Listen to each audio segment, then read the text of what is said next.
क्योंकि ये जो बटुआ होता है इसको ये अच्छा से मतलब एक साइड से, क्योंकि ये बिल्कुल भी वो नहीं होना चाहिए, एकदम सीधा आराम से, क्योंकि आपको ताकत नहीं देना है पैरों में, आराम से मतलब ऐसा लगता है हवा में बैठे हो, क्योंकि अपना जो घुटना होता है इसमें नीच में आप लोग का उसमें ताकत नहीं देना है। तो ताकत नहीं देते हुए भी आपको यहाँ पे जाना है।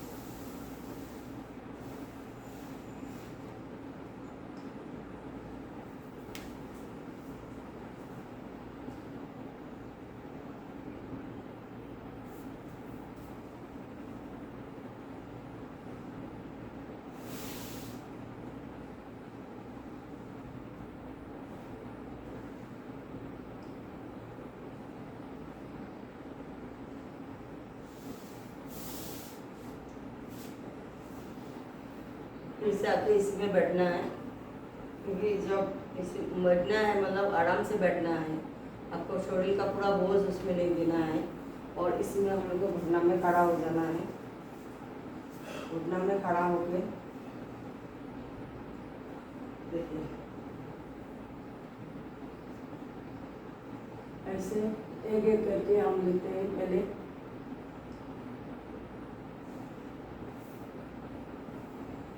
फिर दूसरा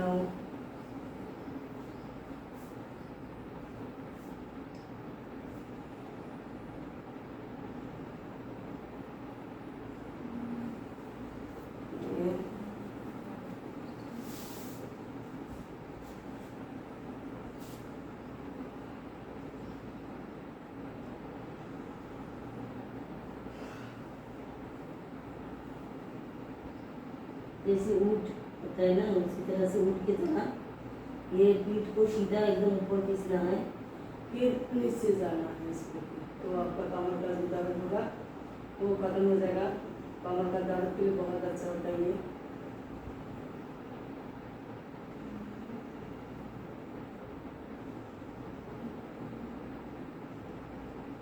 तो कम से कम 3 बार करना चाहिए।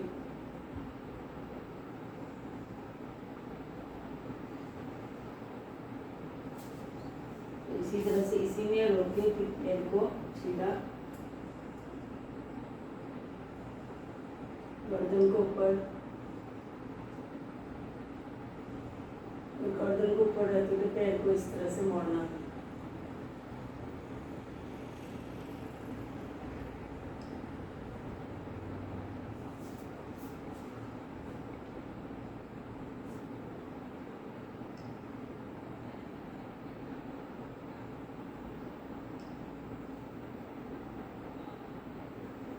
ये वाला एक्सरसाइज जो है कमर के लिए और दर्द के लिए बहुत अच्छा है। मतलब ये अगर दीदी 2-3 से मतलब दिन में 2-3 बार करते हैं तो कमर का दर्द हमारा बहुत कम हो सकता है। लेकिन बहुत सारे आदमी लोग आलसी करके करता नहीं है। अगर जो भाषा देखो मैं तो सारा हिंदी में बोल रही हूँ और अपना भाषा में कोई दूसरा भाषा में भी दे सकता है। अगर जो इसको समझ में आता है उनको पढ़ना ज़रूरी है। मतलब क्योंकि गांव ग्राम में तो बहुत सारे आदमी लोग को भाषा उतना नहीं आता है, क्योंकि उनको भी ज़रूरत है योगा का। तो अगर हम लोग सही भाषा में अगर समझाएंगे तो शायद समझ जाएगा, उन लोग भी करेगा। तो ज़रूरी नहीं है हमेशा सब हम लोग इंग्लिश में बात करें बोलें, कभी कभी हिंदी में भी कोई वीडियो दिया करो।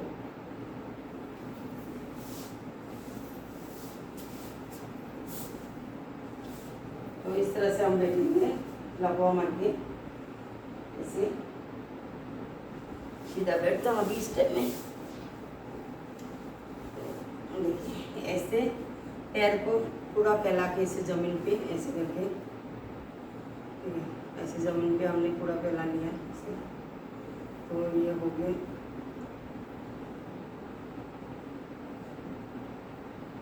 इस तरह भी कर सकते हो, दूसरा भी होता मतलब वो है ऐसे पूरा पैर को ऐसे फैला लो। पहले लेते पूरा पैर को फैला के वो करो ऐसे ऐसे।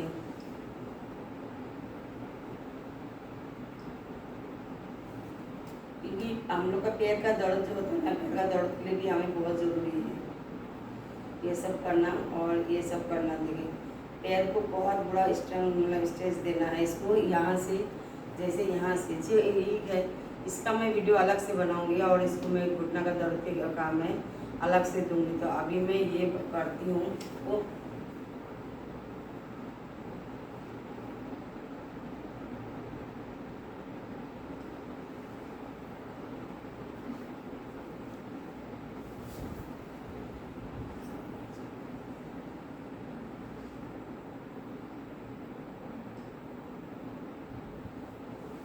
तो हर एक का अलग अलग काम है।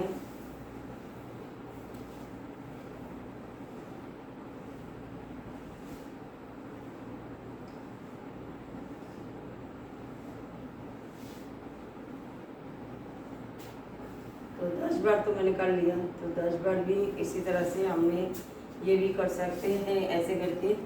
जैसे पैर को हमने ऐसे फैला के ऐसे पकड़ लिया और ये मतलब कर लो, इसे धीरे धीरे करते रहो।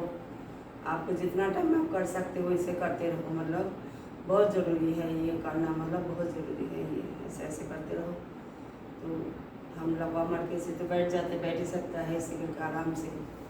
देखिए जी, आदमी अलग अलग तरह से अलग अलग करता है शेप को। मतलब योगा का कोई सीमा नहीं है, बहुत सी तरह अलग अलग तरीके से एक्सरसाइज करते हैं आदमी लोग। क्योंकि अपना शरीर को, बॉडी को फिटनेस रखने के लिए आदमी जिस तरह से मर्जी उस तरह से हम मोड़ सकता है बॉडी को। हर तरह से हमारा पार्ट हमारा जॉइन है, तो हम जिस तरह से भी हम लोग जॉइन को मोड़ सकते हैं।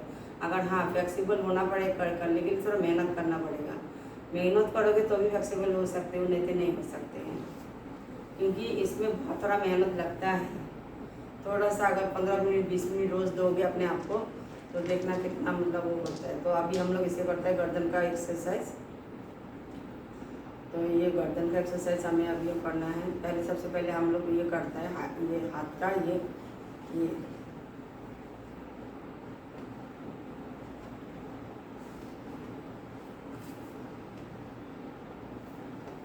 कर लिए। फिर दूसरा बार ये से देखिए,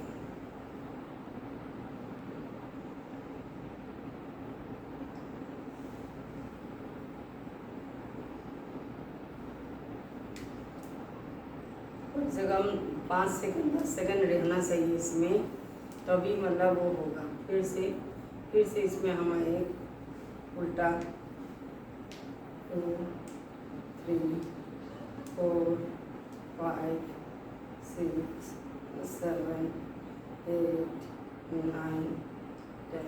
तो फिर से हम उसी जगह में आ गए। फिर से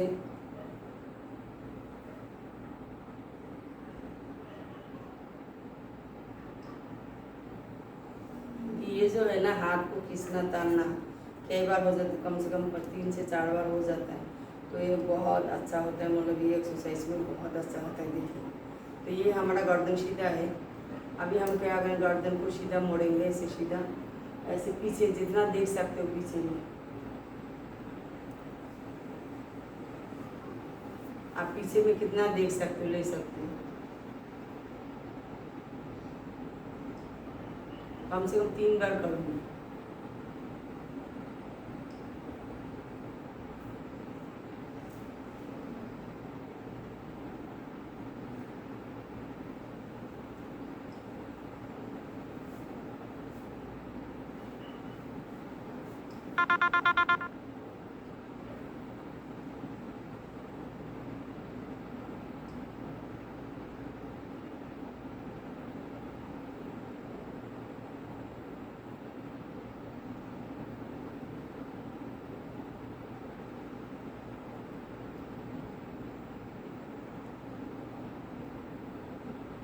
तो इसी तरह से गर्दन को घुमाना हो गया।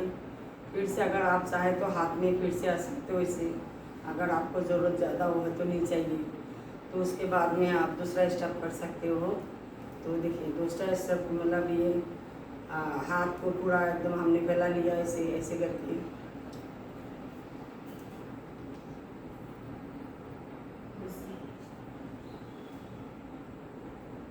तो ये देखिए, तो ये ऐसे करके हाथ से बंद कर लीजिए।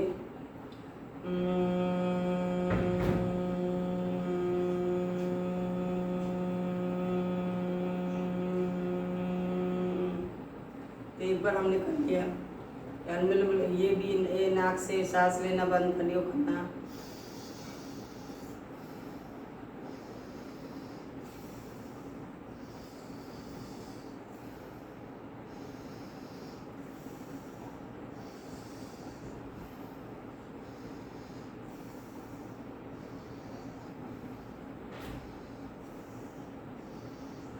तो इसमें भी कम से कम 5 बार होना चाहिए। नाक से एक साइड से हवा निकल लोगे, एक दूसरा साइड से निकाल देना है, एक साइड से लेना है, दूसरा साइड से निकाल देना है। क्योंकि ये भी एक्सरसाइज बहुत अच्छा होता है, क्योंकि हमेशा के लिए हमेशा हम लोग का काम आता है। और ये जो कान बंद करने वाला, ये बाहर से आवाज़ नहीं आना चाहिए। हमारा कान ऐसे एक आँख मतलब बंद और ये एक उंगली ऊपर, ऐसे आप लोग गाना जैसे गाते हो तो उसको गला आप साफ कर सकते हो। और दूसरा है हमारा इस तरह से, जैसे हम लोग शिव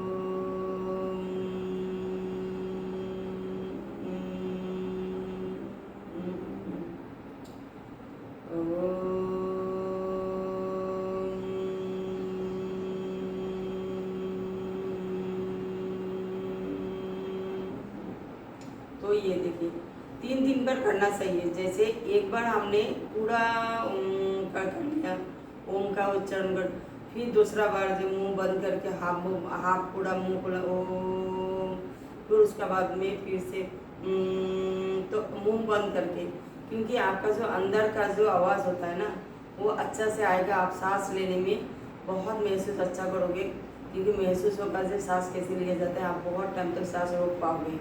कहीं भी किसी मुसीबत में पड़ गया इंसान तो सांस को रोक सकता है हम लोग। और ऊपर से ये वाला करने से क्या होता है, हमारा जो माइंड होता है, दिमाग होता है, फ्रेश होता है, एकदम फ्रेश हो जाता है। बहुत जरूरी है, क्योंकि अगर हम लोग घर के अंदर नहीं करके अगर बाहर खुला हवा में करता है तो हमारा बहुत सारा दिमाग का जो स्ट्रेस होता है वो खत्म हो सकता है। मतलब दिमाग का जो परेशानियाँ है वो ख़त्म हो जाएगा। तो इसीलिए आज का इतना योगा मैं इतना ही दिखाऊंगी। दूसरा दिन और मैं इससे अच्छा भी और करूँगी। तो नमस्ते, अस्सलाम वालेकुम। क्योंकि योगा एक ऐसा चीज़ है, हमें बहुत ताकत देता है, बहुत मतलब वो मिलता है हम लोग को।